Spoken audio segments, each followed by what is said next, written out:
You are listening to Midwest Radio with myself, Gerard Browne. The last few years have been bleak for rural Ireland, with many businesses closing and thousands of people emigrating to work in other countries. However, it hasn't been all negative. Many non-nationals are working and firmly settled in rural Ireland. So does this show that rural Ireland still has plenty to offer?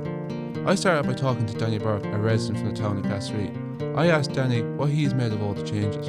Well, I suppose it's like everything else. As you said, we have a bit to show, and even if it's two non-nationals. But we should never forget either that back in the 40s and in the 50s, when our fathers and mothers and uncles and aunts and everything had to leave this country, they had to go to a foreign country as well to get employment. So like we have to even same now. We have to be the same. You have to be prepared to accept those people, and some of them are quite good workers, very good and very honest and loyal, And I see them even. We had some of them at the school here going to school. You went to some of them yourself there, and fine people, to get on with and everything like that, But you'll always have that. We mightn't have as much integration coming in now as we'd say as what we had going out. But it was difficult for people to travel to England in the years gone by, because sometimes over there, and I often heard my own uncle saying that they'll be looking for lodgings. That time they call it digs. They have a sign up in the houses, no Irish allowed. Right. Oh yeah. But like that has changed, and it's great that it has changed. Like you have to accept people now. I was a postman for 43 years. I retired in 2004, and that's 11 years. It's 11 years now. Now, you just asked me about the people in Castlereagh. There's quite a lot of new people has come into Castlereagh. A lot of them I even didn't know now. Yeah. And I knew every house and everyone that was living in them in the town of Castlereagh when I was doing the post. I wouldn't know half of them, maybe 3/4 of them now. It's just changed. Yeah, it's not changed. Now they're not all foreign nations or anything like that. But you have a lot of people coming from Dublin and different east places. of the country. So. Exactly. A lot of non-nationals work in supermarkets up and down the country. Ryan Supervalue in Benahonas is no different. I spoke to Stephen, whose dad owns the store. Stephen works there himself. I asked him, has the store always had a history of hiring non-nationals? Since the recession has kicked in, even before that, there seems to have been a lot of non-nationals that have come to our country, especially the quieter towns like Ballyhonus and Ketchma and even Banlaw. You'd notice a lot more. I don't know, is that because more of our own Irish people are emigrating and then non-nationals are coming in? But there is quite a few non-nationals working in SuperValue at the moment. There's just because there's no Irish people around anymore, and the Irish people that are around, and most of them all of them are employed in some way, shape or form. So these are the views of Irish people. But what about the non-nationals themselves? I spoke to Susan Castro. She's native of Portugal and works in Benny's Deli in Castlereagh. I asked her about her time in Ireland. So how long have you been living or working in Ireland for? 9 years altogether, 9 years. So living and working in Ireland for 9 years? No, I live 11 and I work for 8. Yeah. And you've been working in Benny's Deli just there in the main street in the town, as I mentioned, for 9 years. How would you finding working in there? It's good, different, but good. I don't know, it's very hard, the English and the job as well. Yeah. And would you, for all the 11 years that you've lived in Ireland, would you have lived in Castlereagh for all those 11 years? All the time, yeah. So Castlereagh all the time? All the time, yeah. I was saying now, so you would have kind of came here towards the end as kind of the Celtic Tiger when things were kind of good financially and kind of with the scene, things kind of going downhill. How would you kind of notice kind of maybe the differences around the town from maybe when you first arrived to a couple of years later when kind of things started to go downhill? Yeah.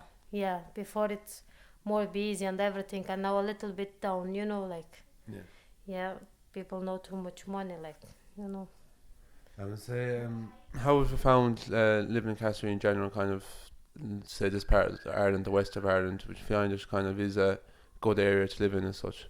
Yeah, I like to live in here. It's quiet, it's nice for kids and everything, yeah. I like to live in here now. Would you like to maybe kind of spend, if you were to live here for the rest of your life, would you like to kind of live here for the rest of your life? Oh no. No. I want to back. I want back for good, just. So you wouldn't kind of maybe see your kind of children grow up here or working here or anything? The kids, you mean? Yeah. Oh, no, I don't think so, no. Because maybe another 3 years and I back. Another 3, that's... Things kind of say, so maybe if they were to come back here when they're older or something like that, would you think this would be a kind of a good area from kind of to live in, and there'd be plenty of kind of work around, say around Castlereagh and say around maybe Roscommon and the west of Ireland as a whole? Yeah, well, maybe, yeah. You're originally from Portugal. Portugal. Yeah, I would say, do you think there's much differences between living in Portugal and say living in Ireland as such? Oh yes, too different, yeah, too much different. In here more quiet, nice people, like in my country, like nobody like what look for you and hello, never see you in life, like in Portugal people. So you're right, like if you were to walk down the streets in Portugal, you kind of might go unnoticed or not kind of speak to someone such, but if you were to walk down the street in Castlereagh, people would kind of acknowledge you and speak to you as such. Like. Yeah.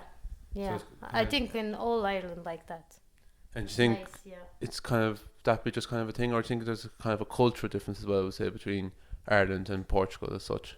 Oh yeah, in here more quiet, like how I said to you, quiet, like now have roads and, people nice. In Portugal it's little bit different. I say maybe even in somewhere like in Portugal, kind of like, say, away from kind of the big urban areas, such would still be kind of as quiet and maybe as rural as is in this parts of Ireland, or is it still kind of more built up and still more busier and kind of and such? And maybe it would be a case where Portugal probably hasn't gone through much of a financial crisis as Ireland has in the last 5 or 10 years. The money not really good. I have plenty work, but the money it's not good. And it's more busy than Ireland. Yes, a lot of big builders, too much things, but the money it's very poor, like. Very good. Would there be many people that would be kind of living and working in Portugal that wouldn't be from Portugal, say from other countries as well? Yes, you have, Brazilian, Ukraine, a lot of, but Portuguese people not too friend like in here, So you say like that the aim is to go back to Portugal eventually in a couple of years time. What is it that, I know of course the strong thing is because it's home and it's where you're from, and just no matter where you come from, you always have that strong connection to home and your family. But what would be would that be kind of the main factor that want to bring you back to Portugal, or is there something else maybe you just kind of miss about Portugal? Maybe probably the weather, I suppose, probably would be another factor as well. Like, but what would be kind of main factors that would want to bring you back to Portugal? When I go for good, I don't go to Portugal. I go to Brazil. That's the country where is my husband.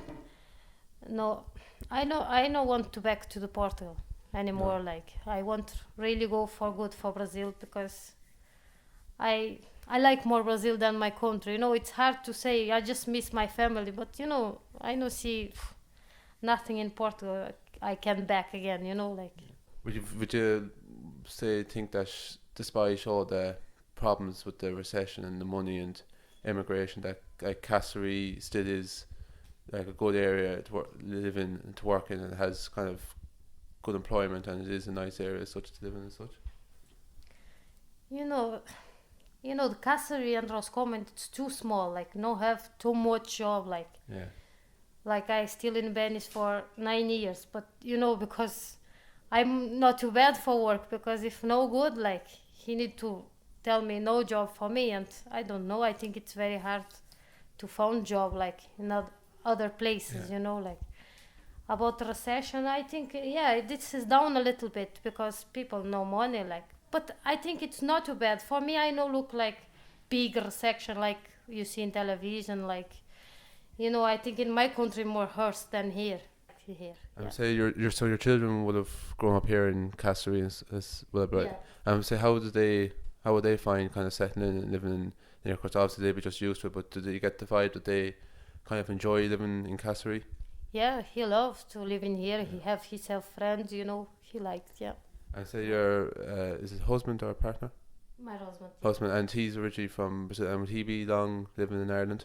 Same like me. Same, and how does he find the differences, say, between Ireland and Portugal, and does he like living here? And now he like to live in here, but when me and him moved to here, a little bit hard because it's quiet. The language is hard as well, and no have clue the English. But now, now he's like, after, while he liked. But before when back in here, no, it's too quiet and very hard to find job because no English, and he never works like in builders, and that's the job what have for foreigners, like, the work with labels, and very hard for him. And those were the views from Susan Castro. Before that was Stephen Ryan and Danny Burke. I'd like to thank these people for taking part in this feature.